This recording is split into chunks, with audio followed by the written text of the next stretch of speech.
Le restaurant La Côte-Ouest Steakhouse, c'est ouvert depuis quelques mois déjà. 29 novembre. 29 novembre. Première journée officielle, 29 novembre. OK.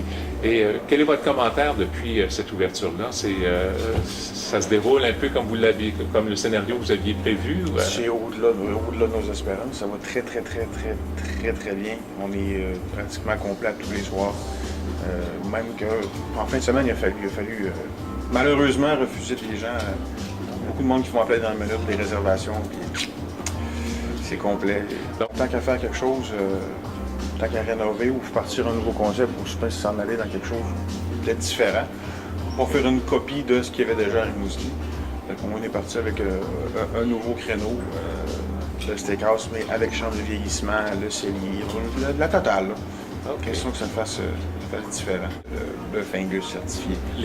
De l'Ouest canadien.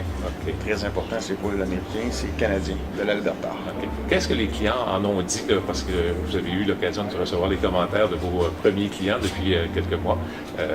Qu'est-ce qui se dégage de tout ça sur le goût de la viande et tout ça? Le goût de la viande, c'est assez incomparable.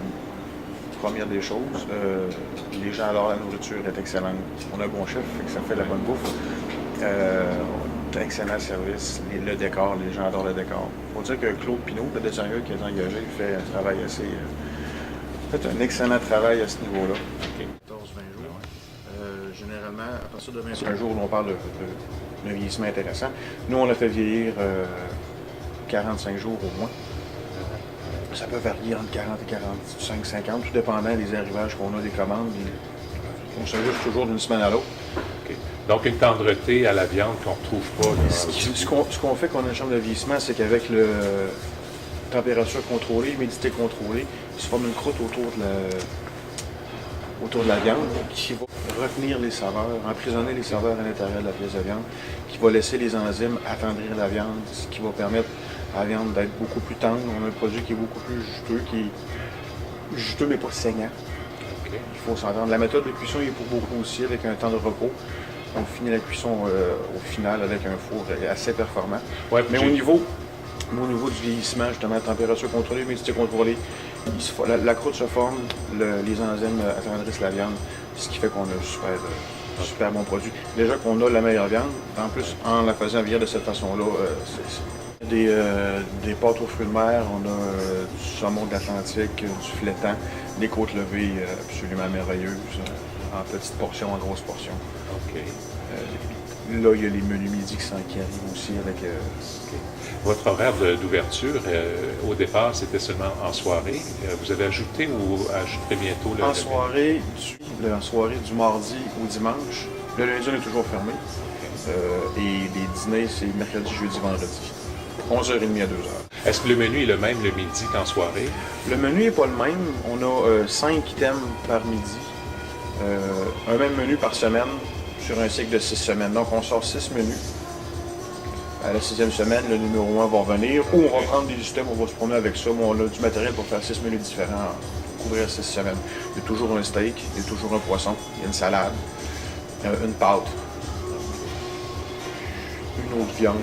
Votre chef cuisinier, Jean-Michel Tremblay, c'est une terreur. Ah ouais? C'est un génie, il est très bon. Il avait déjà une bonne expérience quand vous l'avez recruté? Il a déjà une bonne expérience. Il a des cours, il a fait ses classes, il a fait des concours aussi, il a gagné des prix. Il est vraiment bon. Il est excessivement bon. Il y a des idées qui viennent de partout. Curieux, besoin de défis, tout le temps se documenter sur tout et rien, il est efficace. J'aimerais qu'on parle un petit peu de l'ambiance aussi du restaurant, parce que c'est vraiment très différent de ce qu'on retrouvait à l'ancienne adresse du Petit Bedon. C'est difficilement comparable. Oui, mais en fait, c'est tout nouveau à tous les niveaux. L'ambiance, quoi, c'est les cabines. La plupart des gens peuvent... On voulait au niveau du décor, au niveau de l'ambiance, aller chercher quelque chose du côté classique avec le cuir, les banquettes en demi-lune, l'éclairage assez tamisé, petite musique lounge, quelque chose d'assez classique, feutré. En même temps, quelque chose d'électrique, un petit peu plus éclectique aussi, différent, comme les cadres qu'on va mettre dans la fenêtre. On a un mariage entre l'éclairage d'aile avec des vieilles potes au plafond. C'est tous des trucs comme ça. Il y a des contrastes qui font qu'ensemble, ça le fait bien, c'est beau. Ce qui fait que quelqu'un qui arrive en jeans, pas en t-shirt, à 18 ans, est aussi à l'aise qu'un dîner ou un souper d'affaires en veston cravate. OK. De personnes de 45-50 ans, des professionnels de n'importe quel niveau. D'abord, si on parlait du cellier, vous avez quand même un bon choix de vin. Je devrais avoir présentement 45-50 étiquettes différentes. Évidemment, c'est configuré pour qu'on en ait plus. Okay. On peut rajouter, il y a une partie qui est vitrée où il n'y a pas de support encore. On peut rajouter des supports là. On peut rajouter, d'ailleurs, je vais cette semaine pour rencontrer d'autres fournisseurs. J'ai présentement un fournisseur d'importation privée, un importateur privé, qui nous fournit une quinzaine d'étiquettes. La balance, c'est de la SAQ. Je vais augmenter le nombre de vins qu'on a, augmenter en qualité aussi, plus en quantité. On va chercher des vins un peu plus haut de gamme qui vont être capables de vieillir plus longtemps. J'ai des vins de garde, j'en ai un présentement qui peut être gardé de 15 à 30 ans.